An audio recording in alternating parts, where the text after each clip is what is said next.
The King's Gamble. Once upon a time, in the heart of a prosperous kingdom, there lived a wise and just king named Edmund.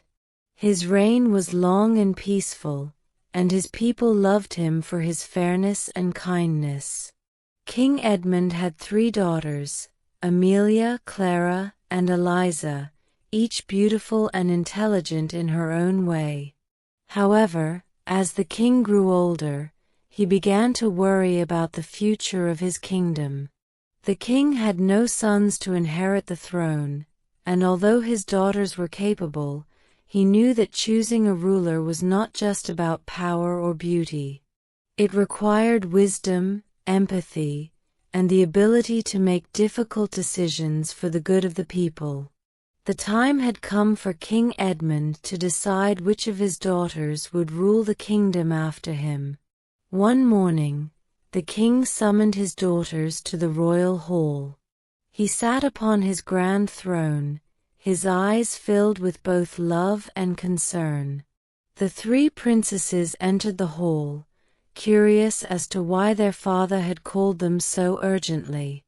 "My dear daughters," King Edmund began, his voice steady but gentle, "the time has come for me to choose who will inherit the throne and lead this kingdom after I am gone.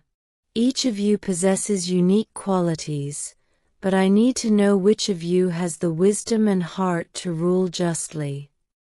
The princesses exchanged glances, unsure of what their father had in mind.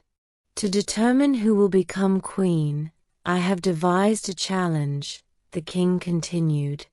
"Each of you will be given the same task.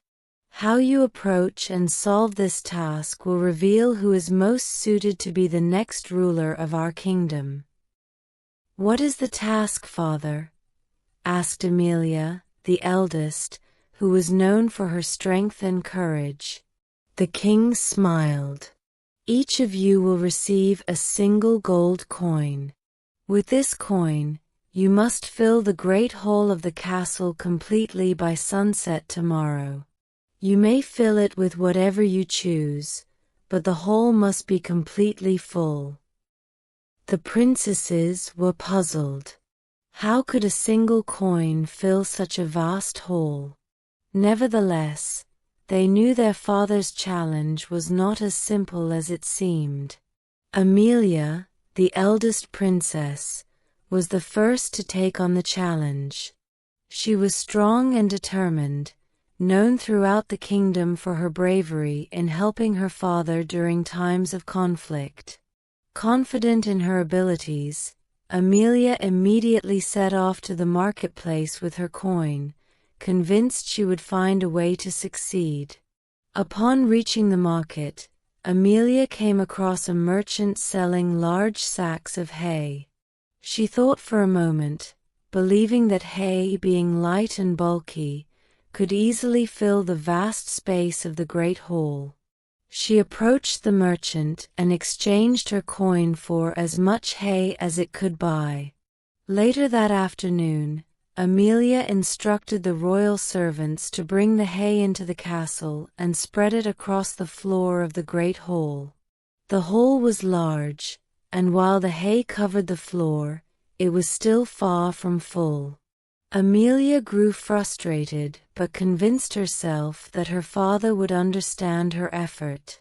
When the king entered the hall to inspect her work, he shook his head gently. "You have filled the floor, my daughter," he said, "but the hall is not truly full. You relied on something large but did not consider how it would reach every corner." Amelia lowered her head, disappointed but determined to learn from her mistake. The following day, it was Clara's turn. She was the middle princess, known for her intelligence and cunning. Clara had always believed that cleverness was the key to solving any problem. As she thought about how to fill the great hall with just one coin, an idea sparked in her mind. Clara went to the market and found a candle maker.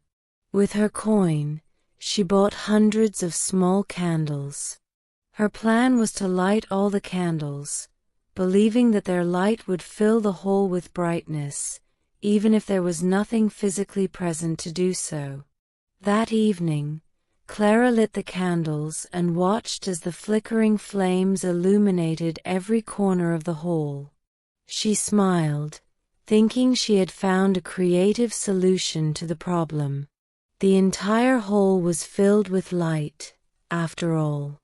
When the king arrived to inspect the hole, he was impressed by Clara's creativity.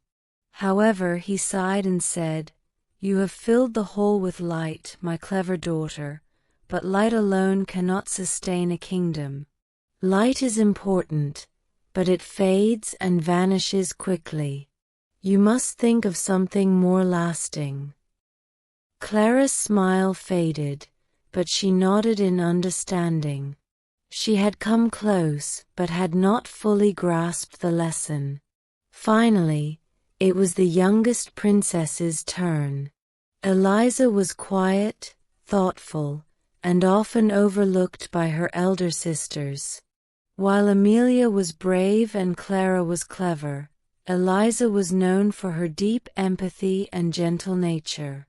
She had spent much of her life listening to the people of the kingdom, learning from their stories and struggles.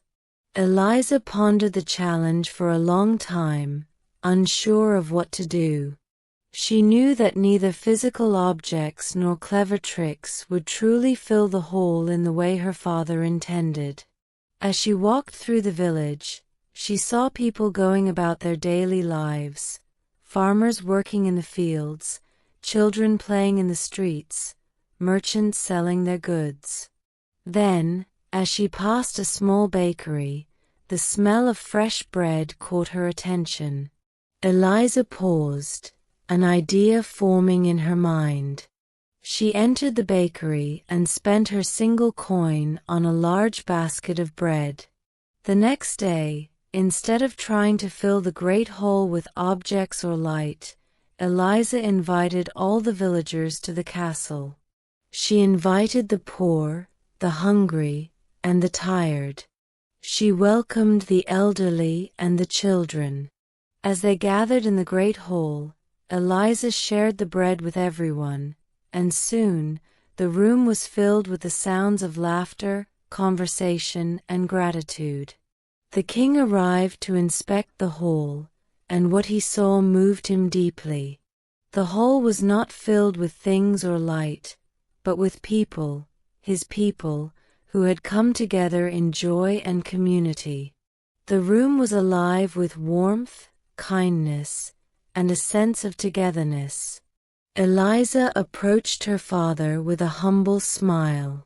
"I have filled the hole, father," she said softly, "not with objects or light, but with the people who make this kingdom whole. They are the heart of the kingdom, and without them the whole and the kingdom would be empty." King Edmund's eyes welled with tears as he embraced his youngest daughter. "You have done well, Eliza," he said. "You have shown the wisdom, compassion, and understanding that a true ruler must possess. The kingdom is not built on wealth or cleverness alone. It thrives on the well-being of its people." That day, King Edmund announced that Eliza would be the future queen of the kingdom. The people rejoiced, for they had seen firsthand her kindness and care for them. Amelia and Clara, though disappointed, understood the wisdom of their father's choice and supported their sister wholeheartedly. Under Eliza's rule, the kingdom flourished. She listened to her people, ensuring that no one was left hungry or in need.